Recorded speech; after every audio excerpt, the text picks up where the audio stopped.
तो मरीज यही कहता है कि डॉक्टर साहब अब एक जहर का इंजेक्शन लगा दो जिससे मैं मर जाऊं। जब मरीज ज्यादा परेशान हो जाता है, जब उसका ज्यादा पैसा खर्च हो जाता है, वो जान जाता है कि अब मैं जिंदा रहने वाला नहीं हूं और मेरा पैसा बहुत खर्च हो रहा है, तो वह डॉक्टर से वह मरीज यही कहता है कि डॉक्टर साहब अब कोई ऐसा इंजेक्शन लगा दो जिससे हमारी मृत्यु हो जाए। लेकिन डॉक्टर ऐसा नहीं करता है ना, करना भी नहीं चाहिए। यदि ऐसा डॉक्टर करने लग जाए तो इस सृष्टि का विनाश होने से कोई नहीं बचा सकता। और डॉक्टर यदि ज्यादा स्वार्थी होने लग जाए, मीठी मीठी वाणी बोलने का ये चापलूस बन जाए, राजा ब्राह्मण और डॉक्टर, तो महाराज संसार का नाश होने से कोई नहीं बचा सकता। ब्राह्मण को भी चाहिए, ब्राह्मण गुरु है संसार का, ब्राह्मण को चाहिए कि जो सत्य है उस सत्य को पढ़ के सुनाना चाहिए। यदि सत्य को छुपाया तो इससे ब्राह्मण को भी पाप लगता है। इसलिए ब्राह्मण को पक्ष और विपक्ष की उससे डरना नहीं चाहिए, चाहे वो कमल का हो, चाहे पंजा का हो, चाहे हाथी का हो, चाहे साइकिल का हो। ब्राह्मण तो सबका गुरु है, सबको। गुरु का मतलब क्या है? गुरु का मतलब है अच्छी राह बताने वाला अच्छा नागरिक, वही पंडित है। बस इससे ज्यादा नहीं कहूंगा। इसलिए महाराज भीष्म पितामह ने सुंदर उपदेश दिया। सुखदेव जी कहते हैं कि आगे चल के राजा परीक्षित ने पूरे जीवन भर अपने प्रजा का इतने अच्छे से पालन किया कि कोई भूखा नहीं सो सकता। किसी के घर में, यदि बड़े आदमी के घर में महाराज सोना चांदी धन दौलत है, तो एक गरीब से गरीब के घर में राजा परीक्षित ने भिजवाने की कोशिश की, है ना। बोलो राधे राधे। ऐसे राजा होना चाहिए। बड़े आदमी अपनी कमाई से छत डालता है, लेकिन गरीब की इच्छा पूरी न रह जाए। इसलिए महाराज मेरे नरेंद्र मोदी ने सबको कुटी दी है ना।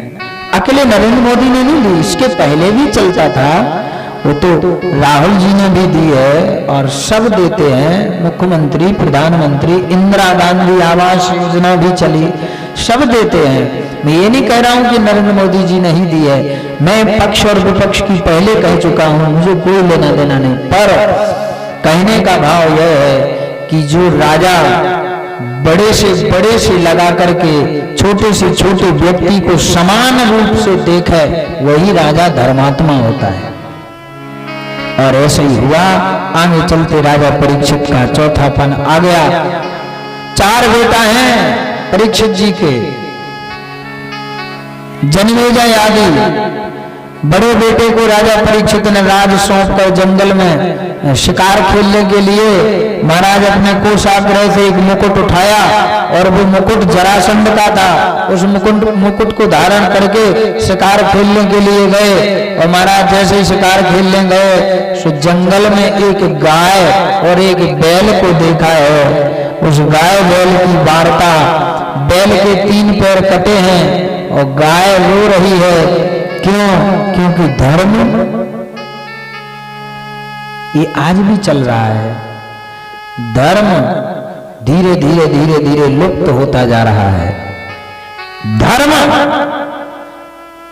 का प्रचार नहीं, विचार कीजिएगा।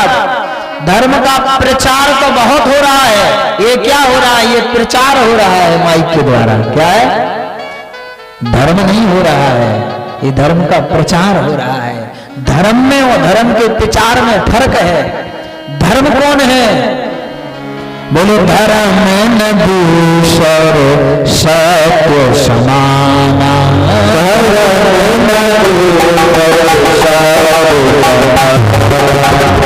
धर्म न दूसर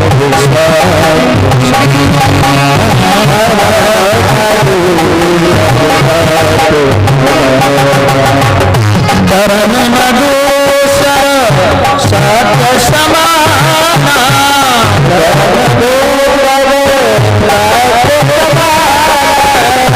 आगम निगम पुराण बखाना,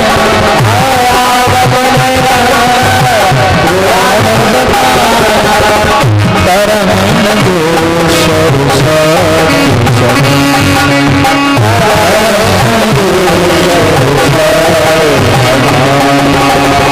जय श्री राम जय जय श्री राम, जय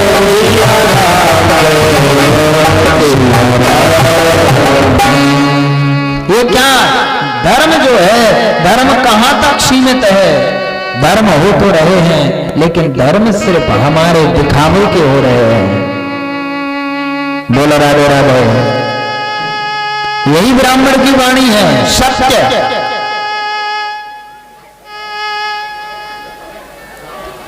धर्म दो जगह हो रहे हैं। हे ऋषियों, हम नहीं कह रहे हैं, क्षमा कीजिएगा, हम नहीं, सूत जी महाराज 88,000 ऋषियों से कह रहे हैं और सनत कुमार नारद जी से कह रहे हैं, और शंकर जी पार्वती जी से कह रहे हैं, काकभूषण जी गरुड़ जी से कह रहे हैं, और महाराज भरद्वाज जी से याज्ञवल्क्य जी कह रहे हैं। क्या यही कह रहे हैं कि जो भी धर्म होता है वो धर्म सत्य से होता है, स्वार्थ से किया हुआ धर्म धर्म नहीं कहलाता। ये तो स्वार्थ से हो रहा है। धर्म तो निस्वार्थ भाव से किया जाता है, और जहां निस्वार्थ भाव से धर्म किया जाता है वहीं राजनीति घुसड़ जाती है। हमारे बीच में राजनीतियां आ जाती हैं। ये हम घूमते हैं मंचों पर, करते हैं तो हमें पता है। जहां निस्वार्थ भाव से कोई ब्राह्मण धर्म करना चाहे भी, कोई महात्मा निस्वार्थ भाव से धर्म करना चाहता भी है, तो ना जाने उसमें कितने पक्ष और विपक्ष और नीतियां आने लगती हैं। क्या करें? इसीलिए कहते हैं कि अब सच्चा साधु, सच्चा ब्राह्मण मुश्किल हो गया है। यदि चाहे भी तो भी मुश्किल है, उसको भी मुश्किल हो गया। क्या करें? इसीलिए कहते हैं कि ये कलयुग है, और इस कलयुग में हम आपको चाहिए कि जा रहे हैं दादा, अच्छा जाइएगा तो बता के जाइएगा, ऐसे नहीं था। ठीक है।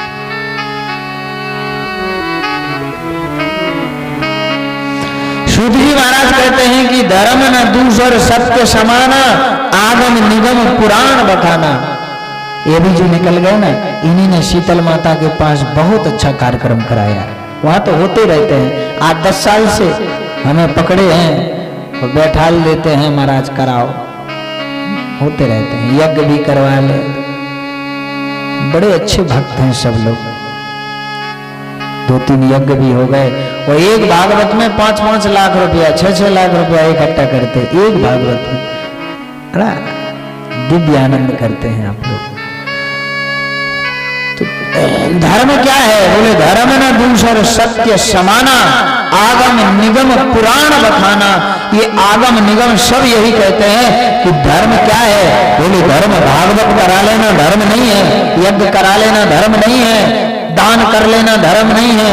धर्म है सत्य बोलना, सत्य का अनुसरण करना, धर्म का पालन करना, सत्य का अधिक से अधिक जीवन में सत्य को उतारना। बोले यही धर्म है। धर्म भजस्व सततम त्यज लोक धर्मान, भागवत जी का श्लोक है। और बोले धर्म के जब 3 पैर कट गए तो पृथ्वी कांपने लगी, रोने लगी धरती। गाय का भेष बना करके धर्म के पास पहुंच गई रोते हुए, भैया तुम्हारे पैरों को किसने काटा है? धर्म रूपी बैल मुस्कुरा रहे हैं। धर्म हमेशा हंसता है, रोता नहीं है। जो धर्मात्मा होते हैं ना, वो अच्छा, एक भजन है ना बहुत अच्छा, और एक कवि ने बहुत अच्छी पंक्तियां लिखी है कि, और एक भजन है क्या, दुख में मत घबराना पंछी, ए जग दुख का मेला है। चाहे भीड़ पड़े अंबर तक उड़ना तुझे अकेला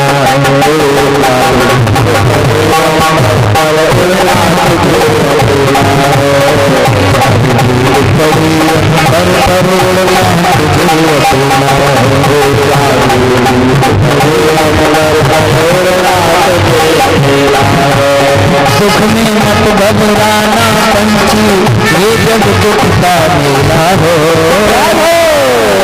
दुख में मत घबराना पंछी, ये जग दुख का मेला हो। चाहे भीड़ पड़ी अंबर पर उड़ना तुझे